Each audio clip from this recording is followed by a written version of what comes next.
নমস্কার বন্ধুরা, আমি ডক্টর সর্বানন্দ মুখার্জি। আপনাদের সকলকে আমার ভিডিওতে ওয়েলকাম।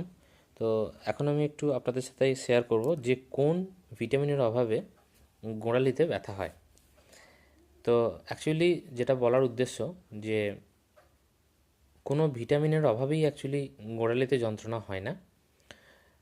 আহ, যদি বলি যে ভিটামিন ডি বা ক্যালসিয়াম এর অভাবে অনেক সময়তে হাড়ের সমস্যাগুলো দেখতে পাওয়া যায়, কিন্তু এতে কি হয় না, হাড়ের যে সুস্থতা সেইটা একটু বিঘ্নিত হয় ক্যালসিয়াম এবং ভিটামিন ডি এর অভাবে। তবে গোড়ালি ব্যথা কিন্তু আহ, কোনো ভিটামিনের অভাবে হয় না। গোড়ালি ব্যথা সাধারণত প্লান্টার ফ্যাসাইটিসের কারণের জন্য হয়, অ্যাকিলিস টেন্ডিনাইটিসের জন্য হয়ে থাকে, লিগামেন্ট প্রসারিত হওয়া বা বাঁকা হয়ে যাওয়ার জন্য হয়ে থাকে,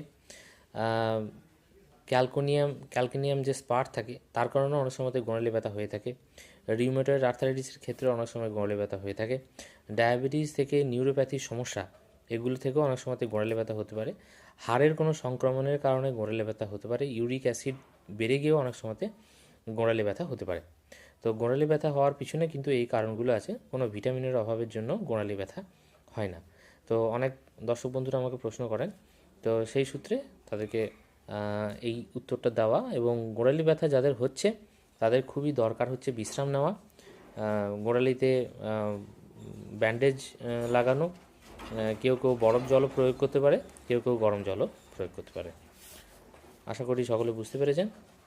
আজকের মতো আমার শর্টসটা আমি এখানে কমপ্লিট করলাম। অসংখ্য ধন্যবাদ, সকলে ভালো থাকবেন।